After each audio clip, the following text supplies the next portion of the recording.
Welcome to Unleash Your Audacious Confidence on Win-Win Women TV. This show is all about sharing the tips, tools, and techniques that will allow you to step boldly in the direction of your dreams despite your feelings, fears, or past failures. To imagine what's possible for yourself and live the life you deserve.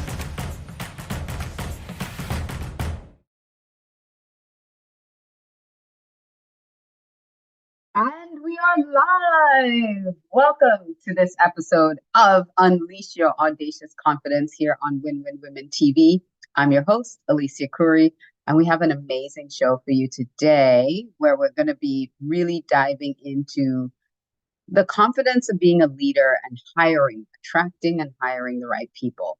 And I've chosen to do topics on hiring and topics on leadership because that's the work that I do most. And I wanted to sort of bring some of that in and help if you have a small business, if you're working for an organization and they're not doing some of these things, that you could probably take this into your company and help them improve their hiring and improve their leadership abilities. But before I get into the content, I think I have lipstick on my teeth.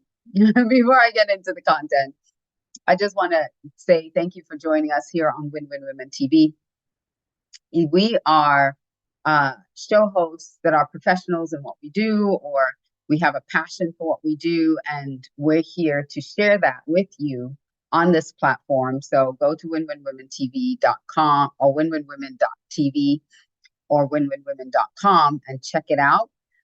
There's a lot of content there for you. And you can also go to our YouTube channel, which is youtube.com/Alicia Couri.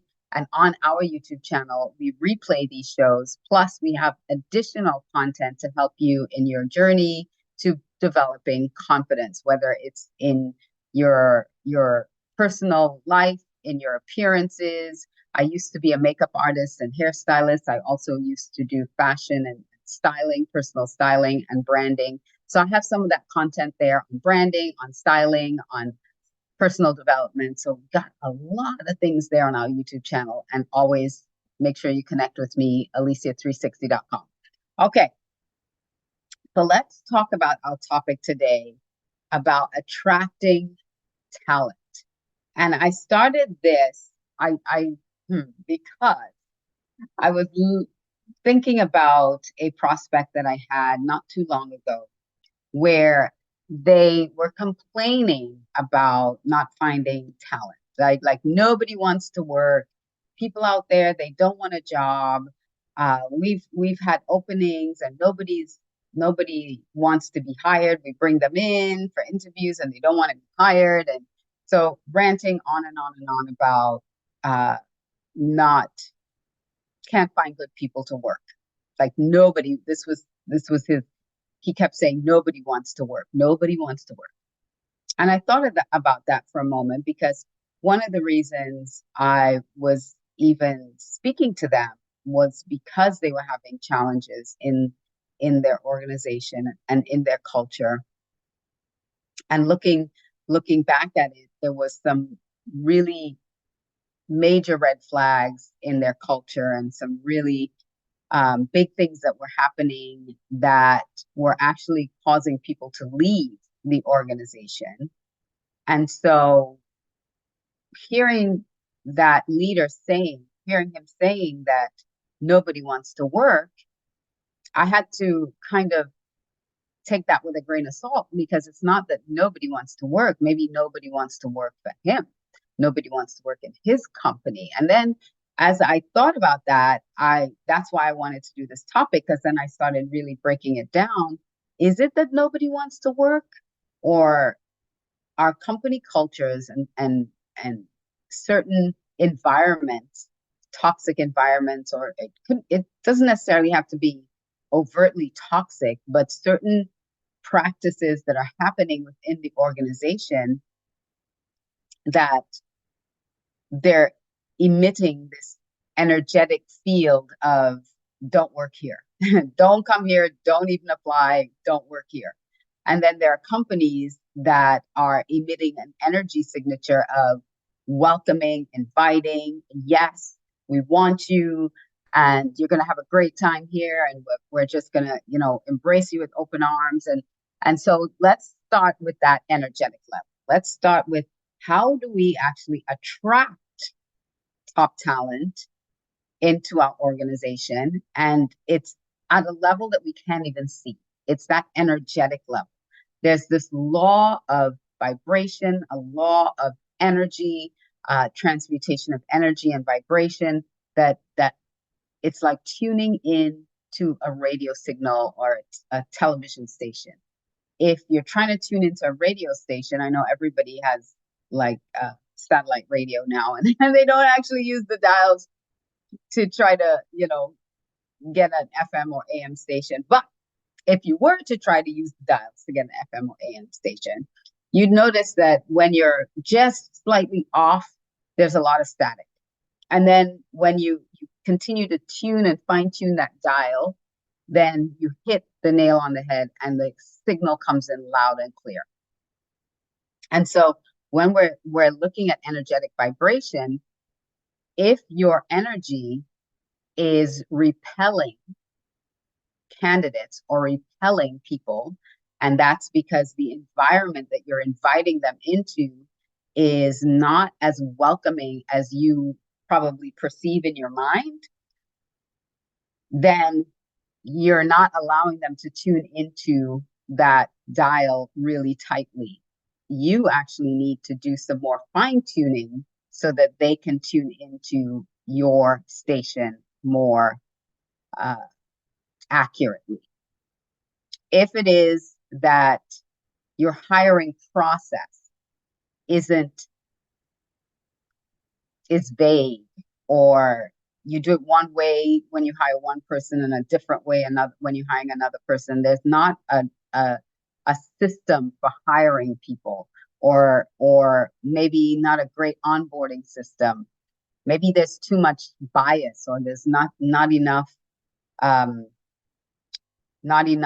attention to the job description. There are all kinds of things that could be throwing that signal off. But I wanted to start with that energetic signature. How are you energetically putting out, and how is your company built energetically for inviting people in? And that can come from your belief system. Just like that prospect I was talking about, the belief was nobody wants to work. Nobody, we're hiring and nobody wants to come in and work. Nobody wants to work here. I don't know what's going on. So what happens with our brains is, when we have a particular belief, our brain searches for evidence to prove that that's true. So if we have a particular belief about something, then that's all we're going to see, right? So we need to be able to shift the way that our mind is seeing things, and say, maybe people do want to work, but what is happening here that we're not getting the pool of candidates that we should be getting? What is going on within our organization, or within me, even as the leader of this organization, that is not attracting the talent that I'm desiring to attract for the company? So you have these opportunities to look at, what is the energy that you're emitting, whether it's inviting or not, and what are your beliefs around even just hiring and bringing people on. If your belief around hiring is that hiring is hard, then that's exactly what you're going to get. You're going to experience a difficult time hiring the right person. If your belief about it is, you know what, we have the right tools in place to get great hires every single time, then that's the experience that you're going to have. If your belief is hiring is easy, and every time we have a role open or available, we get tons of amazing candidates, and we can easily down select and find just the right person that we're looking for every single time. So we're looking at what the energy signature is that you're putting out there, and what the belief around it is. Now, the third part of this, and there are three that I'm going to talk about today. The third part of this is around trust. It's around trust, and trust can impact both one and two. Your ability to trust can impact the energy that you're emitting and your belief system. So I was recently reading this book. It's an older book by Stephen Covey, however you want to pronounce that, Stephen Covey. And it's Stephen Covey Jr. I don't know how many Stephen Coveys. There are multiple Stephen Coveys, but not Stephen Covey Sr., not the originator of the Covey Leadership Group, but his son, who wrote this book, The Speed of Trust. And I believe it was written in 2006. And I was recently reading that book, and it was so mind-blowing, some of the information in that book. It's really, really a powerful book when it comes to trust and trust in organizations. And so there are a few tips that he was sharing in that book that I wanted to sort of pull from to share with you today. And I love to read, and I'm an avid reader of nonfiction, especially business related books. But when we're looking at trust, so I want to look at these five different areas of trust that could be impacting how you're attracting talent to your organization and the confidence that you have to actually find the right talent. Because this is about unleashing your audacious confidence, and again, focusing on women here and women leaders and how you can actually build an organization on the foundation of trust. And he says that trust increases speed and reduces cost when you're able to have trust. And so these five areas, when it comes to hiring, just hire. I'm just talking about hiring the right talent, attracting and hiring the right talent, mostly attracting that talent. When we're talking about trust, if there's too much bureaucracy in your organization, so that's the first one, bureaucracy. If there's a lot of bureaucracy, a lot of red tape, a lot of process, a lot of steps and hoops that people have to jump through, even just to get an interview or to get an application, or like they're already feeling the heaviness and the weightiness of even applying for this job because there are all these hoops that I have to jump through. So bureaucracy is a sign of low trust. And so you have all these redundant systems in place when someone is trying to apply for a job, instead of just a link on your website that takes them right to the job application, or a link on Indeed or wherever you have that job posting out there that will take them to the job application. Instead, they have to come in or request an application, and then it's mailed to them or it's emailed to them, or anything that puts up barriers between them and applying for the job because of layers of bureaucracy. That might be a problem. So you have to check to see that you're not putting unnecessary hurdles to the hiring process. Now, one of the things that we recommend to our clients is with some particular assessment tools. Like when we put out the job application, and we help our clients really create a robust job description. So it's really speaking to that individual that you want to attract for that job, because that's a big mistake when you have a job description. And I'm going to talk in a minute about vague job descriptions. But when you have that amazing job description and someone raises their hand to say, that's me, we suggest that then they send them an assessment. And the assessment will help really solidify whether or not this is the right person to even go a step further with you. And that level of elimination, that's a process of elimination, even before sometimes they get that job application, because we want to make sure only the people who are right for the job will get a job application. And that those are the people that will advance to the next round. If you have a job application out there and they're filling out job applications, then you have to take the manpower to go through all those job applications and resumes and sift from there. But if you're able to already screen out the majority of people using a 5-minute assessment that is super simple for them to take, and it just eliminates a huge swath of these potential candidates, then that makes work a lot easier for you. So in the process, we want to make sure that the process is beneficial to you as the company, as the leader of the company, but also is lowering that bar of entry for the candidate so that they're not jumping through all kinds of hoops. Because if they take the assessment and they're not a good fit, that's the end of the process, right? So that helps really narrow that candidate pool very quickly and minimizes bureaucracy.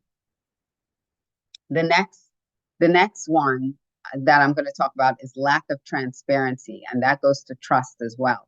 Because lack of transparency, what does that look like? That looks like vague job descriptions, like really maybe copy and paste type of job descriptions. You also have, they're just very generic, doesn't say anything very specific about the job or what they need to be doing on the job. And the other part of lack of transparency is when there are no clear expectations. So when deadlines and due dates are ignored, for instance, oh yeah, we have a deadline, and then you call into the company and you want to know, well, the deadline was such and such. When am I going to hear from you about the job? Oh, we're still taking applications. Yeah, I know we had that deadline, but we're still taking applications. And so that kind of a situation, you could lose a lot of your best candidates because they can't trust that you hold fast to your timelines. That's already a break in trust, perception-wise in their mind, because it's like, a deadline is a deadline. What do you mean you're still taking applications past the deadline? So that can be a big issue in attracting really high-level talent to you when you don't have specific or when you have unclear deadlines and unclear expectations and vague job descriptions. So that's a lack of transparency, because it also shows that you yourself, as an organization, don't know what you're doing or where you're going. You don't have specifics on that. And that could be a big red flag for someone. The third part is micromanaging the process. When you have an organization where the leaders micromanage their direct reports, or in the team, there's a lot of micromanaging happening, it's something that spills over into the job application process too. Remember, I talked earlier about energy. People could energetically feel that kind of hovering and that kind of, it's going to be like this. Okay.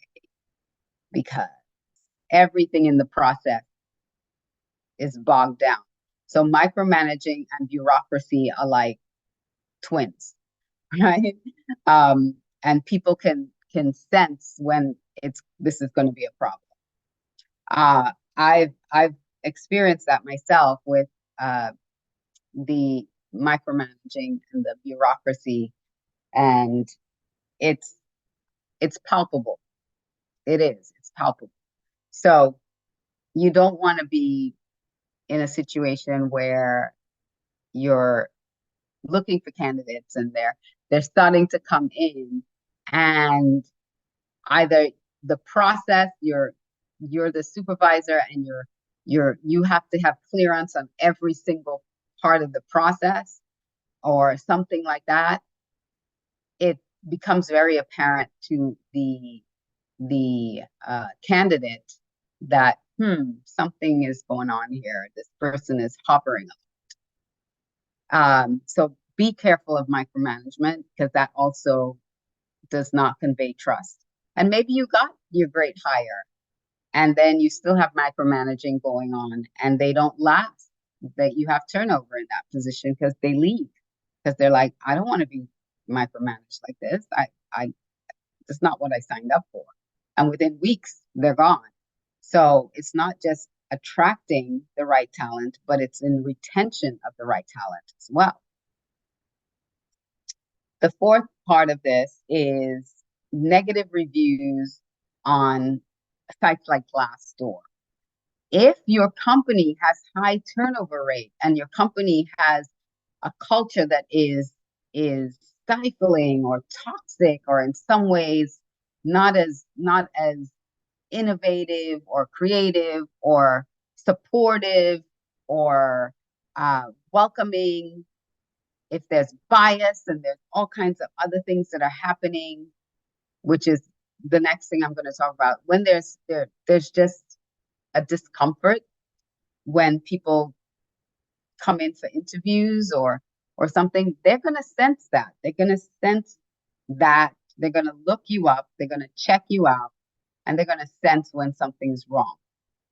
The same company that I was talking about at the beginning, they were trying to hire, and whenever I would talk to the leader, who the principal, who was not the owner of the company. So I had a conversation with the owner of the company, and then I was dealing with the principal, and they were trying to hire people, and they're like, he was also saying, nobody wants to work and it's so hard to hire, and these people come in here and they're entitled, and all the every negative thing that you could think of that they're saying about hiring people. And so you begin to wonder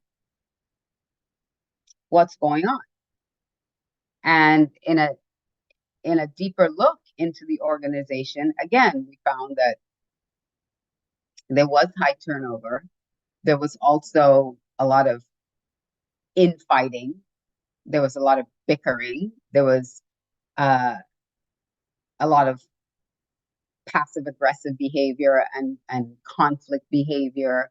And it was just not a nice. So if someone was coming in for an interview, they're feeling that tension, they're feeling that, and then they come to the office of the boss that's interviewing them, and their attitude was, yeah, come on in, and not as inviting and as welcoming.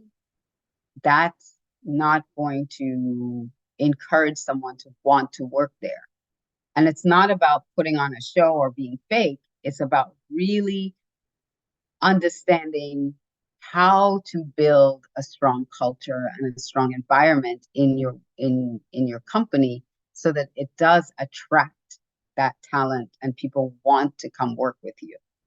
The fifth part of trust, and we're talking about trust here, is favoritism or bias.